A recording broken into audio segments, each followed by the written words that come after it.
오늘 설교는 조금 어려울 것 같은데, 앞에 부분은 부산에 오는 목사님이 이게 글을 써놨은 건데 제가 좀 인용한 부분들도 있습니다. 제가 작년 이제 코로나 시대를 지나면서, 물론 지금도 그렇지만 마음이 많이 아팠고 여러분들도 아마 많이 힘들었을 겁니다. 그래서 이걸 왜 하나님이 이 코로나를 주셨는가 하면서 밤과 새벽으로 때로는 눈물로도 기도하고 때로는 찬송도 하기도 하고 이제 이래저래 기도를 하면서 얻었던 그 내용이 이게 이제 였습니다. 지난 이제 송구영신 예배 때 드렸는데, 지난 송구영신 예배 때 설교가 이제 그냥 개론이었다면 이제 좀 강론으로 이제 한 달 동안 설교가 더 나올 텐데요. 모르겠어요. 다른 목사님들이나 다른 교회나 또 전 세계적으로는 어떤지 모르겠지만, 저 개인적으로는 제가 이번에 그 코로나를 겪으면서 느낀 게, 나같이 뭐 이름 없는 목사는 전 세계를 위해서 기도할 만한 어떤 능력도 안 되고, 대한민국을 막 걱정하면서 살 수 있는 그럴 만한 어떤 뭐 힘도 없고, 그래서 오로지 그냥 우리 교회만 제가 집중해서 기도하다 보니까 어떻게 보면 이기적인 목사가 됐는지 모릅니다. 목사로서 사회적인 책임도 가지고 기도도 해야 되고 국가적인 책임도 기도하지만 물론 합니다만은 100이라는 숫자를 가지고 기도한다면 한 80% 이상이 우리 교회만 집중해서 기도했었던 것 같아요. 그런데 이 이제 그 감동을 저에게 준 내용입니다. 성령께서 저에게 우리 교회를 통해서 코로나 전염병을 주신 것은 3초 신앙을 리셋하기 위해서다. 이미 송구영신 때 3초 신앙 이제 말씀을 드렸잖아요. 첫사랑, 처음 사랑이죠. 처음 마음, 처음 신앙을 다시 원점으로 돌려놓자. 그러려고 내가 지금 코로나를 쳤다. 이렇게 저는 이제 나름대로의 응답을 받았던 거예요. 리셋한다. 영으로 원점의 영 상태로 돌려오는 것이 하나님이 우리에게 주신 이런 코로나의 전염병이 아닌가라고 생각이 들면서, 그러면 내 마음도 원래로 이제 돌아와야 되겠다는 노력을 많이 하고 빗나가지 않으려고 하는 겁니다. 우리 교회는 다른 데는 모르지만 우리 교회만은 이 부분만 잊어버리지 마십시다. 빨간 글씨 한번 읽어볼까요? 코로나 전염병을 주신 것은 첫 3초 신앙을 리셋하기 위함이다. 그것 하시려고 우리 교회는 이렇게 코로나를 견디게 만든 것 같습니다. 오늘 이제 그 중에 제목이 이제 부흥이라는 제목이거든요. 태초. 아까 제목 보셨잖아요. 그 리셋이라고 하는 단어의 5개 중에서 R은 리바이벌 해가지고 부흥이라는 단어를 저에게 깨닫게 해주신 겁니다. 리셋하면서 여기다 적어놨죠. 리바이벌. 저에게 가장 크게 와닿았던 것이 이게 태초의 리셋이거든요. 그러니까 태초로 우리가 태초의 상태로 리셋해야 된다. 그런데 처음에 와닿는 것이 부흥이라는 것이 리셋돼야 되겠다는 생각이 들었어요. 여러분들이 부흥하고 생각이 들면 어떤 생각이 드는지, 저는요, 그 80년대 신학을 한 사람이라 부흥하면 막 수가 막 늘어나는 것입니다. 교회가 막 대형 교회가 되는 것입니다. 그게 저희가 가지고 있었던 부흥이었습니다. 우리 교인들도 그러고 있는지 모르겠지요. 그러니까 우리나라의 부흥 세대를 보면 정말 전 세계적으로 찾아볼 수 없을 만큼 크게 부흥한 겁니다. 기독교 선교 역사가 130년 정도 됐는데 이렇게 성장한 전 세계적으로 교회나 역사가 없어요.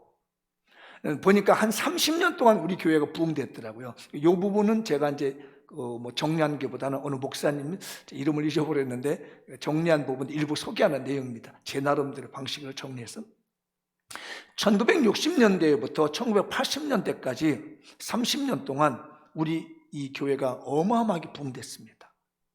제가 기억이 나요. 제가 신학 다닐 때 저희 동기가 개포동에 있었습니다. 그래서 개포동에 한번 이제 가보자고, 자기네 집 한번 가보자고 해서 갔더니 똥바가지를 막 뿌리고 있어. 길에다가 개발하면서 뭐 돈을 제대로 안 줬는지 막 뿌리고 있는 겁니다. 가봤더니 개포동이 완전 시골 바닥이에요. 그런데 교회가 비닐하우스를 쳐놓고요, 강대상을 이불로 싸놓고요, 바닥에 멍석을 깔아놨어요. 그리고 거기에다가 겨울철이니까 난로를 놨는데 화목나무 있잖아요. 이걸로 개척을 한 거라요. 그래서 거기 이제 그 친구니까 이 교회 몇 명이나 모여 그랬더니 한 100명 모여 그런다는 거예요. 이 비닐 아마 지금쯤이면은 그 교회가 어마어마하게 큰 교회가 됐을 겁니다. 그만큼 이때 당시 우리 교회, 이 한국 교회가요, 막 정말 비닐하우스만 지더라도 멍석만 깔아놔도 막 교회가 막 부흥됐었던 그런 시대입니다.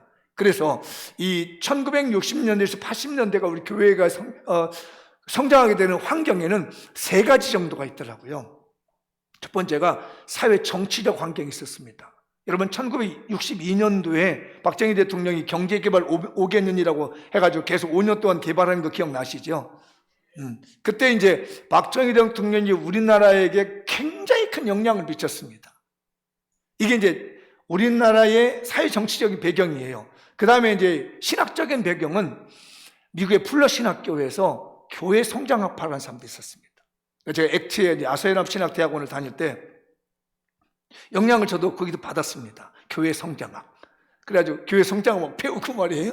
그때 당시에도 논문들을, 목회학 박사들 논문들 오면 거의 성장에 관련되어 있는 내용을 써요. 그래서 목사님들이 배울 때, 그러니까 저도 그 20대 때 액치에서 이제 20대 그 후반, 80년대 후반이었거든요. 그때 액치에서 공부할 때도 이걸 배우는 겁니다. 교회 성장 과목이 있어요. 실질적으로 교회 성장이라 이런 영향을 받았어요. 그리고 그때 당시 여의도 순복음교회 이제 목회자들의 환경이 어떤 환경이냐면 뭐 이름도 다 아시죠? 이게 조영규 목사님이 롤모델이었습니다. 우리 그 당시 60년대에서 80년대 요 정치적인 상황이라든지 사회 환경적이라든지 목회적이라든지 신학적 토양들이 요 세계가 한국 교회가 성장하게 만드는 큰 힘을 발휘했어요. 그래서 저도 아까도 저도 말했죠. 처음에는 야, 이 교회는 성장하면 부흥하면 교회가 커지는 거, 여기도 순복음처럼 막 커지는 거, 이렇게 생각을 했었습니다. 그래서 이제 통계가 나왔더라고요. 70년대에는 우리 교회가 교인들이 한 200만 명 됐답니다.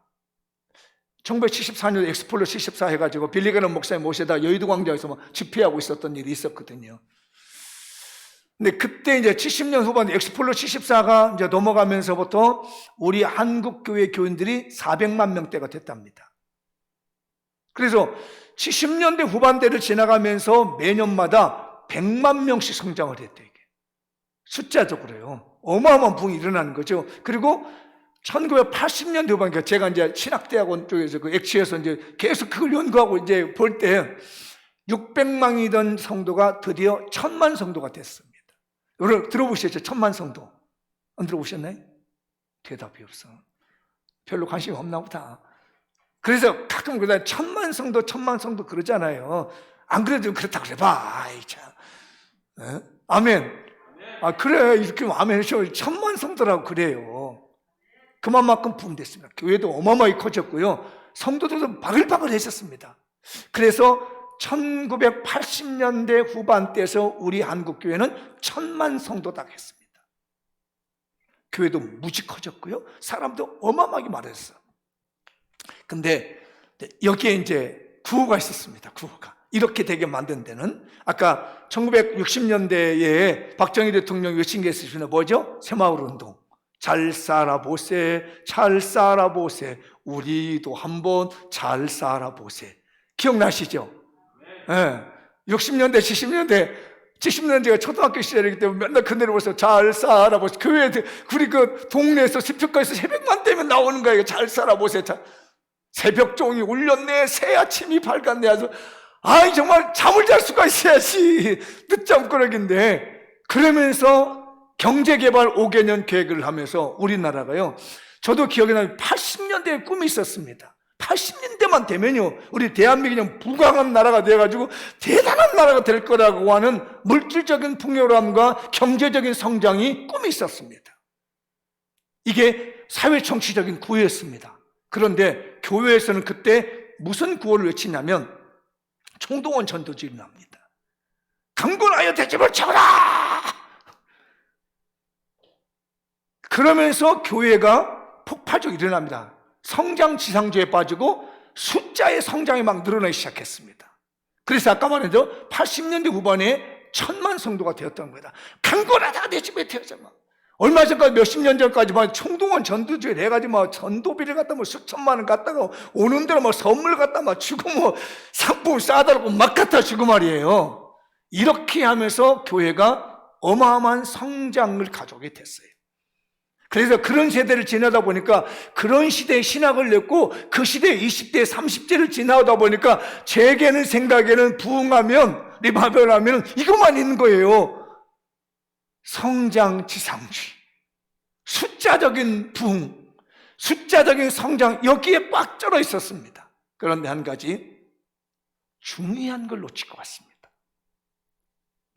이 성장 지상주의 과정에서 우리 기독교의 정말 중요한 가치를 놓쳤는데 하나님의 나라의 가치를 놓쳤습니다. 내 교회만 크면 됐습니다. 우리 교회만 싹쓸어 모아가지고 몇만 명 되면 됐습니다. 지금도 우리 향후에 그러잖아요. 교회가 길을 막고 있으면서 내 교회니까 내 땅이니까. 이게 왜 그러느냐?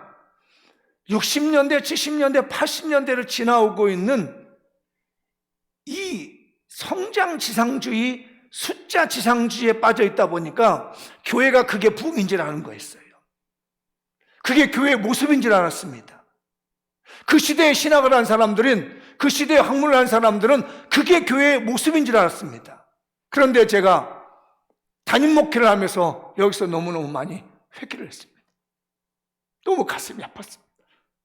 우리 기독교에 정말 중요한 가치가 있는데 우리 하나님께서 우리에게 주신 가치가 하나님 나라를 회복하게 만드시고 하나님 나라를 건설하게 만드시고 하나님의 나라를 확장하기 위해서 교회를 세우셨고 성도를 주셨는데 이게 맘모스형 교회가 되면서부터 교회는 자기 자랑을 하게 되는 거, 숫자 자랑을 하게 되고 힘 있는 교회는, 돈 있는 교회는 어깨에 힘을 다주고 있고 개척교회 10명, 20명인데는 기가 죽어가지고 선배인데도 후배한테 가서 아쉬운 소리 해야 되겠고 돈 있는 선배한테, 후배한테 가서 선배가 말입니다 뭐라도 하나 얻어가려고 하는 이런 정말 가슴 아픈 현실을 맡아면서 도대체 하나님의 나라는 어디 갔으며 하나님의 그 기독교의 성숙한 신앙은 도대체 어디 갔는가 하는 회의감에 빠지기 시작했습니다. 저는 슬픕니다. 우리 기독교의 신앙이 그 정도밖에 아닌 건가? 잘 살아보세요, 잘 살아보세요라고는 그 같은 어떤 이데올로기와 같이 이데올로기가 되어가지고 기독교 신앙이 교회 키우려고만 하고 만들고 큰 교회 만들려고만 하고 성도들 끌어모으려고 하지 그들의 신앙을 가슴 아파하며 그들의 신앙의 성숙을 가슴 아파하는 그런 것들은 사라져버릴 때 너무너무 마음이 아프고 싶었습니다. 도대체 우리 기독교의 가치관은 어디가 있는 건가? 저는 코로나를 지나면서 전망합니다.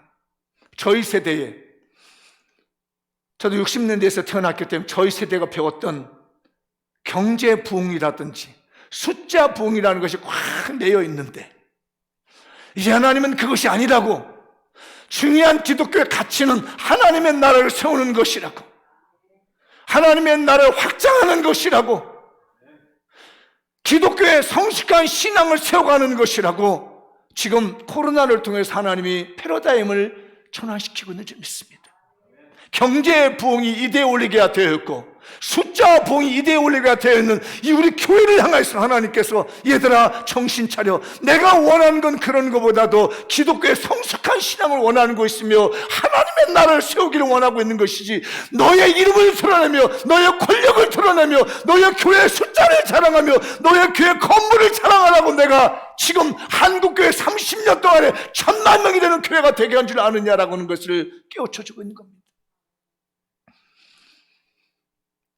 하나님의 나라를 건설하고 확장하고 회복이라는 주님의 전도 명령의 핵심이 과제가 간과됐습니다. 여기 나와 있는 대로 대한민국 사회 정치적인 요새에 맞물려 가지고요 신앙의 이데올로기가 되어버렸습니다. 기복신앙, 성공 실패주의, 교회 큰 목사님은 성공한 목사님, 교회 작은 목사님은 실패한 목사님, 이렇게 이데올로기가 되어버렸습니다. 누가 진실하게 하나님을 매달려 하나님의 나라를 세워가느냐가 아니라 누가 큰 교회를 가지고 있느냐, 누가 좋은 교회를 가지고 있느냐, 누가 숫자 많은 교회를 가지고 있느냐, 이데올로기가 돼가지고 60년대, 70년대, 80년대를 지나오면서 잘 살아보세 하면서 외쳤던 것과 신앙의 총동의 천도주의라고 하는 것과 맞물려가지고 그냥 큰 교회는 성공한 목사님, 작은 교회는 실패한 목사는 이렇게 성공주의, 실패주의가 되어버리는 현실이 너무 가슴 아파서 우리 주님은 지금 보고 계실 겁니다. 그런데 2000년대가 접어들면서 이 교회가 이상하기 시작했습니다. 교인이 줄어들기 시작합니다. 외적인 숫자적인 성장에 타격을 갖기 시작합니다. 젊은 층도 우리 교회도 보십시오. 젊은 층들이 없어요. 아까 보셨잖아요. 너무 가슴 아프잖아요. 근데 노년층이 점점 올라가고 있어요. 우리 교회의 평균 수명, 평균 연령도요 상당히 높아졌습니다. 가슴 아픈 일인 거죠. 부흥, 그거 외적 성장만이 아니라는 걸 믿으셔야 됩니다. 하나님과의 관계를 회복하는 것이 부흥인 줄 믿습니다. 하나님과의 관계가 회복되어지고 하나님과의 깊은 교제 속에서 영적인 심화, 영적인 깊은 교제가 있을 때부터 교회가 부흥되는 것이고, 내 삶의 변화가 나타나는 삶의 회심이 일어날 때 진정한 리바이벌이 되는 건데, 그 이후에 결과적으로 외적인 성장이 주어지는데 우리는 하나님의 은혜를 받아서 너무너무 많은 외적인 성장을 먼저 받았습니다. 나쁘다는 건 아닙니다. 잘못됐다는 건 아닙니다.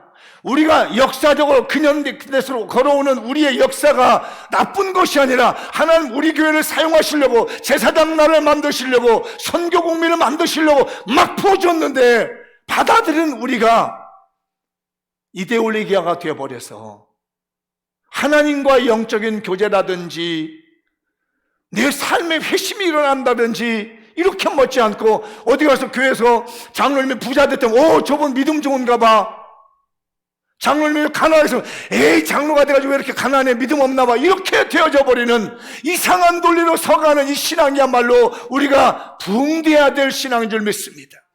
이런 것들이 외심돼야 되고 이런 것들이 변화돼서 하나님과 얼마나 영적인 깊은 교제가 있는 것인지, 하나님과 관계가 회복되어져 있는 것인지, 이것을 볼 수 있는 것이 하나님이 우리 교회를 하금 합니다. 리바벨해라, 리셋해라.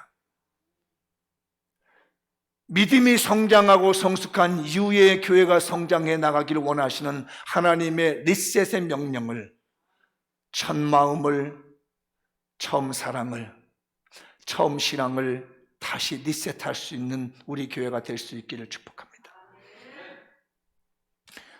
제가 이거를 인터넷에 검색해보면 나오는 얘기입니다.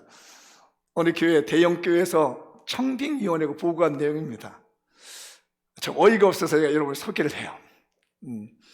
이제 대형 교회가 있어서 이제 청빙위원회를 만들고, 이제 장로님이 이제 위원장님 돼가지고 이제 담임 목사님 될 만한 분들 이렇게 다녀봤나요? 그리고 교인들을 모아놓고 이렇게 이제 보고한 겁니다. 이제 이런 분을 청빙할 겁니다.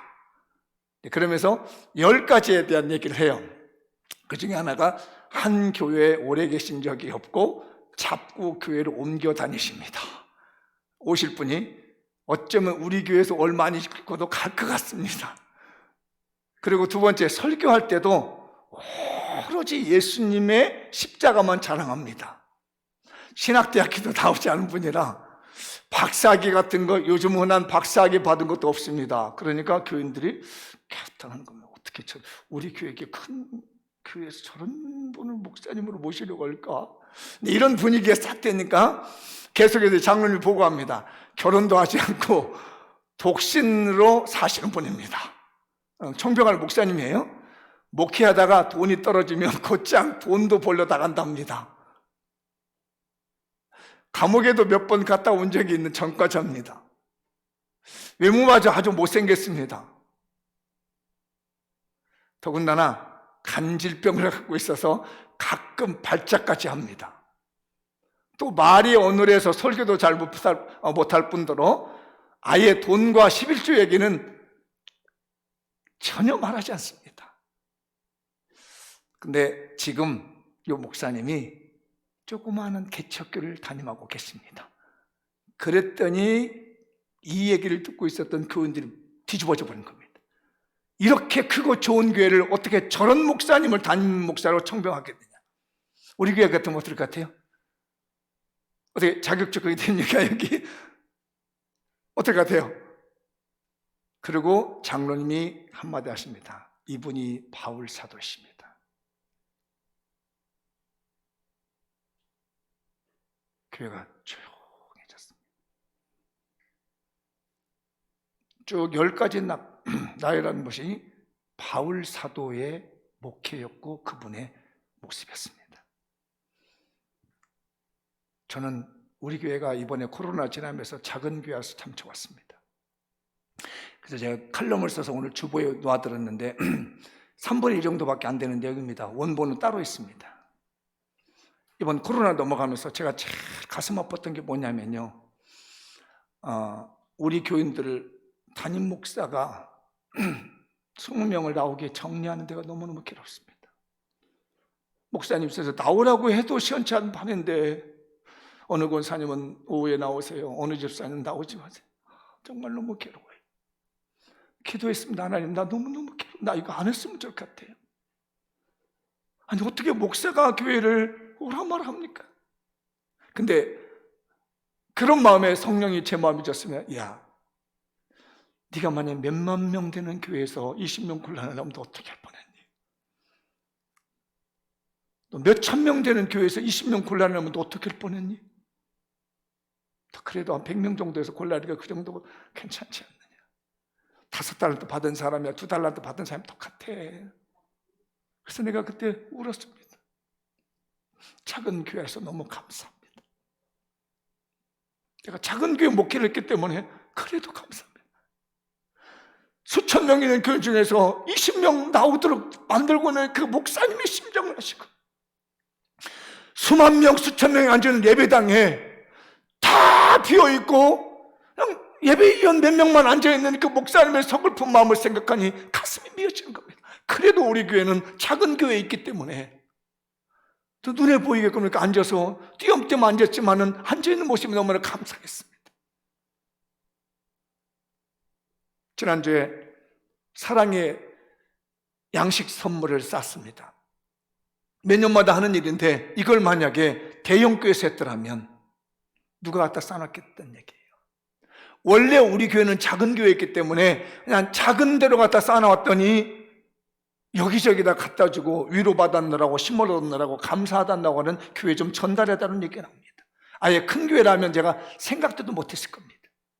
작은 교회였기 때문에 우리 교회는 그나마도 이만큼 할 수 있었던 것이 얼마나 큰 은혜인가 아닌가 싶어져서 하루 저녁은 눈물로 보냈습니다. 작은 교회라서 행복합니다. 그래서 하나님 우리 교회를 말하다 리셋해라. 네가 어릴 때부터 태어날 때부터 지금까지 봐온 건 외적 성장주의, 성공과 실패라는 것은 교인이 크냐 많냐 작은 교회에 관심이 있는데 그게 아니라 내가 원하는 부흥이라는 것은 심령이 변화되는 것이고 하나님과의 관계가 회복되어지는 것이고 그 안에 죄심을 하여 주님을 닮아가는 모습이 부흥된 교회이고 심령의 교회인데 나는 장미영교회를 사랑한다. 우리 하나님께서 우리 장미영교회를 사랑하고 계신 줄 믿습니다. 하나님의 축복이 본물처럼 밀려오고 있습니다. 그 축복이라는 개념을 여러분 다시 말하지만 물질적인 개념 보시 마십시오. 잘 살아보세요 나왔던 그런 이데올로기화된 그런 하나님의 축복이 아니라 하나님의 나라가 확장되어져 가며 십자가 복음이 증거되어져 가며 하나님의 나라가 회복되어지는 것이 우리 장미용교회가 추구하고 있는 하나님의 축복이 되는 줄 믿습니다. 그러고 난 다음에 오늘 니세대에 대한 말씀을 이제 정리해 보겠습니다. 한번 읽어볼까요? 시작. 각자 직분과 직임을 태초회로 초기하십시다. 한 번 더 시작. 각자 직분과 직임을 태초회로 초기하십시다. 오늘 창세기 1장에 태초에 하나님 천지를 창조하시니라, 요한복음 1장에 보면은 태초에 말씀이 계시니라. 그래서 베레시트 이렇게 말합니다. 베레시트. 레스트라는 말은 시작이라는 말은, 베라는 말은 아니라는 말입니다. 시작 안에 베레시트. 그걸 이제 헬라어로 번역을 하니까 엔알케, 처음 안에 똑같은 의미입니다. 태초로 돌려는 겁니다. 하나님 우리 장미원교회를 태초의 상태로 리셋하기를 원하고 계십니다. 나에게 맡겨진 직분이 있습니다. 이것을 태초의 상태로 돌려놔라. 첫째 날 빛이 있으라 하시니 뭐가 있었어요? 빛이 그대로 있었습니다. 궁창을 만드시고 궁창 인물과 아랫물을 만들었을 때 지금도 그대로 있습니다. 궁창 인물은 뭐예요? 구름이에요. 궁창 아래 있는 물은 뭐예요? 물이에요. 태초 당시에 만든 대로 그대로 있습니다. 빛도 그대로 있습니다. 해와 달과 별을 만들어 놨습니다. 수천 년, 수만 년이 흘러갔을지라도 해가 변했습니까? 달이 변했습니까? 별이 변했습니까? 그대로 있습니다. 영점 상태를 유지하고 있는 것이 하나님이 만드신 해와 달과 별이라든 빛이라든지, 그 다음에 식물도 채소도 마찬가지입니다. 조류도 어류도 마찬가지입니다. 다 하나님이 만든 그 처음의 지금 따라서 그들은 세팅되어 있는 겁니다. 원래대로 세팅되어서 리셋돼가지고 그들의 직분과 직임을 다 하고 있는데, 이상하게 사람들만 마음만 세팅되지 못하고 리셋되지 못하고 욕망이 가득 차고 이기심에 가득 차가지고 있는 것들이 우리의 현실이 아닌가 싶어져요. 우리 장면교회 각자의 맡은 직분과 직임을 리셋해서 태초의 상태로 돌려놓으십시다. 그러면 직분이 뭘까요? 한번 여기 본 읽어보십시다. 이사야 43장 21절 시작. 이 백성은 내가 나를 위하여 지었나니 나를 찬송하게 하려 함이니라. 직분입니다. 하나님이 왜 우리를 만들었느냐? 나를 위해서 만들어놨다. 그런데 어떻습니까? 우리 곰곰이 생각해 보죠. 저 정말 무섭게 생각하는 게, 하나님이 저에게 목사라고 하는 직분을 주었습니다. 목사라는 직분을 준 건 하나님을 위해서 준 거란 말이에요. 그런데 목사라는 직분을 가지고 사리사욕에 눈멀고 있고 내 이기심에 눈멀고 있다면 리셋되지 않았다는 얘기예요. 하나님이 나에게 목사라는 직분을 준 것은 하나님을 위해서 주었기 때문에 항상 이 목사라는 직분은 하나님을 했었을 때의 최초의 상태로 원점으로 돌아오는 줄 믿습니다. 각자의 직분도 마찬가지입니다. 우리 직분은 다 하나님을 위해서 주신 직분이에요. 이 직분을 자기 이름을 위해서 나타나고 자기 잘되기 위해서 나타난다면 이미 빗나가 버렸기 때문에, 이로 인해서 하나님이 코로나를 통해서 우리에게 리셋하고 있는 거면 원점으로 돌아와라. 창조 상태로 돌아와라. 내가 너희를 지은 것, 이 백성을 지은 것은 나를 위해서 지었고 나를 찬송하게 하려 합니다. 근데 요즘 찬송들 보면요, 자기 감정이 습사가지고 찬송하는 사람이 있습니다. 앞에서 찬양대가 찬양을 하면요, 자기 감정이 습사했습니다. 그리고 은혜 받았다고 합니다. 아니옵시다. 하나님을 찬송하라고 우리를 세운 줄 믿습니다. 찬양은 누가 받으시라고요? 아버지 하나님이 받으시라고. 사람을 향하던 찬양들 리셋돼야 됩니다. 원래로 돌아와야 됩니다. 창조 상태로 돌아와야 됩니다. 하나님을 창조하는 직분으로 바꿔야 될 줄 믿습니다. 하나님을 찬송하는 직분으로 바뀌어야 될 줄 믿습니다. 우리의 직분은 하나님을 위해서 있습니다. 하나님을 찬송하기 위해서 우리에게 직분이 주었습니다. 직임이 있습니다. 직임은 초김해야 됩니다. 마태복음 5장 13절 14절 읽어보죠. 너희는 세상의 소금이니 소금이 만일 그 맛을 잃으면 무엇으로 짜게 하려? 후에는 아무 쓸데없어 다만 밖에 버려져 사람이 밥일 뿐이라. 너희는 세상의 빛이라.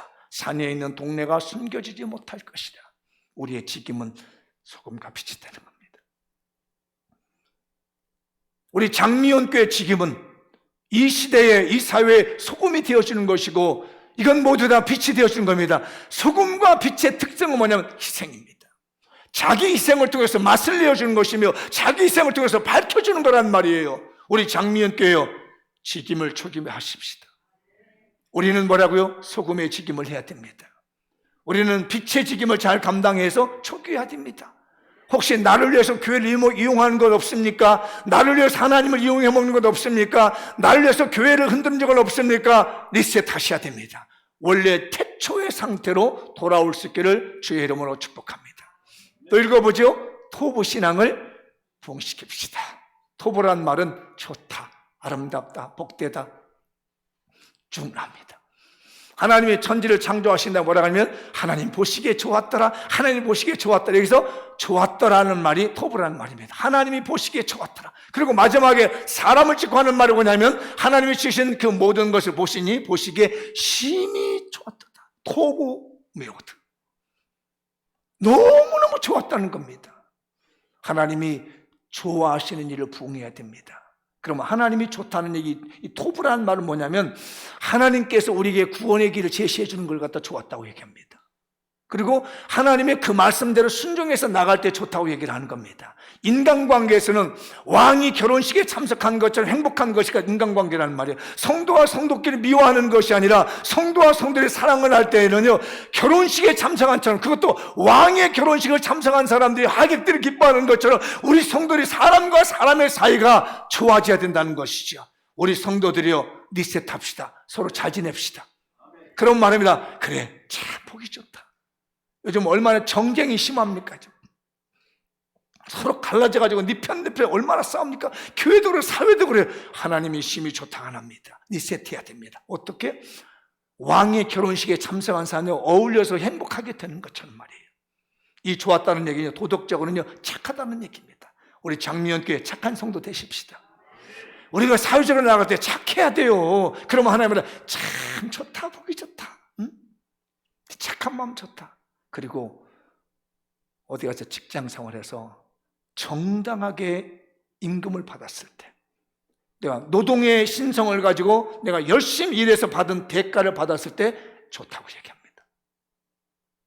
우리 사회가 거짓으로 돈 벌지 말고, 사기쳐서 돈 벌지 말고, 보이스피싱해서 돈 버는 것이 아니라 내 몸 가지고 내가 열심히 일해서 얻은 소득, 그게 뭐 연봉 1,000만 원이 되든 1,000억이 되든 1억이 되든 어떤 것이 되든지 간에 내가 열심히 정직하게 일하고 난 다음에 얻은 노동의 대가를 얻었을 때 하나님입니다.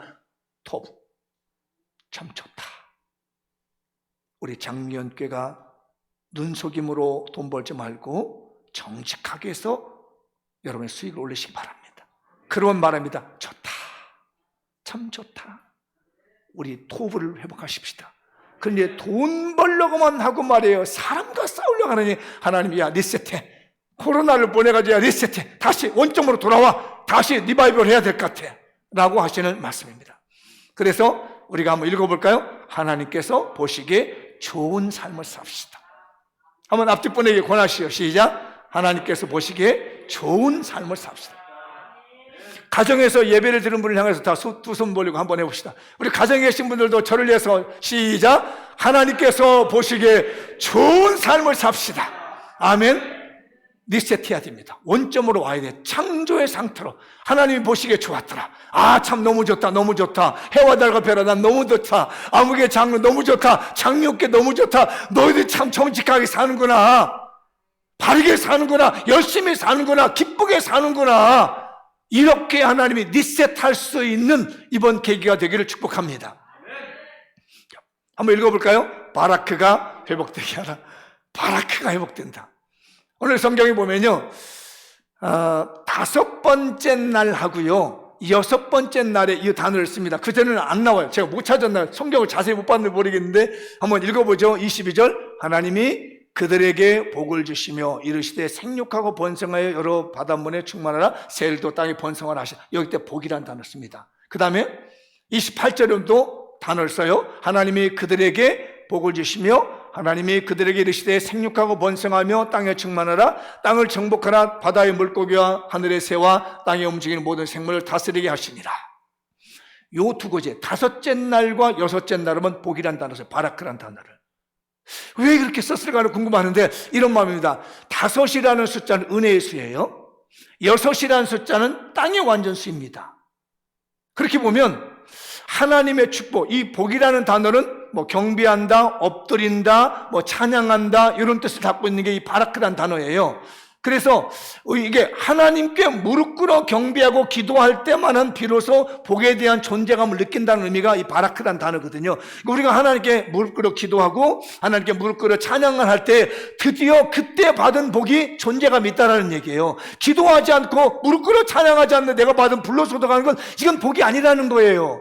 내가 노력하지 않고 애쓴 거 얻어들인 거 이건 아니라는 겁니다. 그런데 하나님의 완전한 땅의 복은 무엇이냐? 존재가 있다는 얘기입니다. 십자가의 은혜를 통과한 복이 있어야 된다는 얘기예요. 5째 날은 5라는 숫자는 은혜라는 거잖아요. 6째 날 6이라는 숫자는 하나님 사람의 완전수인 거예요. 이 땅의 완전소.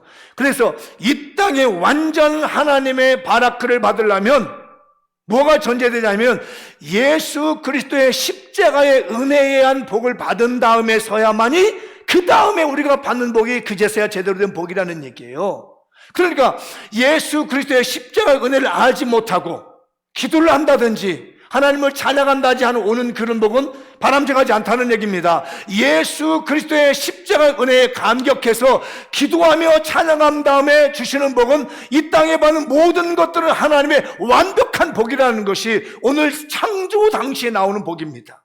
그러므로 우리 장면교들이요, 하나님의 축복이 본물처럼 밀려오고 있는데 이 축복은 뭐냐면 예수 그리스도의 십자가 은혜를 받은 사람들이 하나님께 기도하며 하나님께 찬양하다가 받았을 때에 이 땅에 받는 복이 완벽한 복이라는 거예요. 우리 하나님 말하면 이걸 리셋해라, 원점으로 돌려와라, 최초의 당시로 돌아오더라, 우리 주님께서 우리에게 명령하고 계신 줄 믿습니다.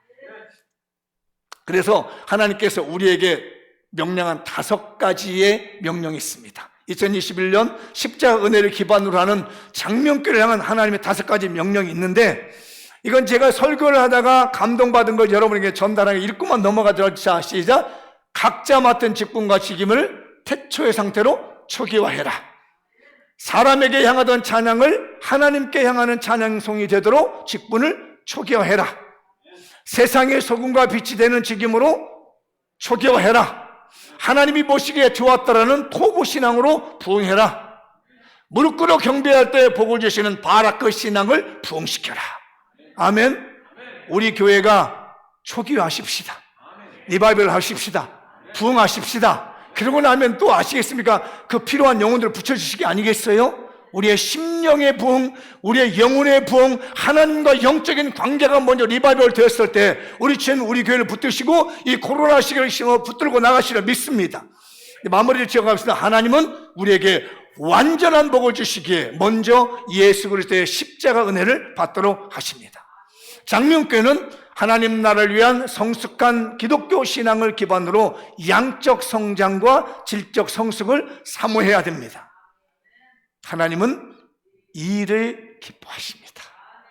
자, 성경구절 지난 제가 송구영신 예배 때 소개했던 말씀도 읽어보죠. 예레미야 9장 24절 시작. 자랑하는 자는 이것으로 자랑할지니 곧 명철하여 나를 아는 것과 나 여호와는 사랑과 정의와 공의를 땅에 행하는 자인 줄을 깨닫는 것이라. 나는 이 일을 기뻐하노라. 여호와의 말씀이니라. 도장꽝. 나는 이 일을 기뻐하노라. 우리 장미원교회가 리셋돼가지고 리바이벌 할 수 있는 그런 교회를 하나님은 기뻐하십니다. 우리 성도들을 기뻐하실 줄 믿습니다. 하나님의 축복이 본물처럼 밀려옵니다. 나는 이 일을 기뻐하노라. 기억해 두십시오. 축복이라는 게 그 성장주의, 지상주의에 빠져있고 어떤 기복주의에 빠져있는 축복이 아니라는 것을, 예수 그리스도의 십자가의 은혜를 회복하여 하나님이 주신 완전한 복으로 하나님의 나라를 세워가며 하나님의 나라를 확장해 나가며 하나님의 나라를 번성하게 할 수 있는 거기에 쓰임받는 자들이 진정한 하나님의 축복을 받은 사람이 된 줄 믿습니다. 이 말씀의 주인공이 되십시다. 이 축복의 주인공이 되십시다. 이 기적의 주인공이 되십시다. 하나님의 축복이 본물처럼 밀려옵니다. 다 같이 일어나셔서 오늘 말씀 붙들고 하나님께 기도하겠습니다. 할렐루야.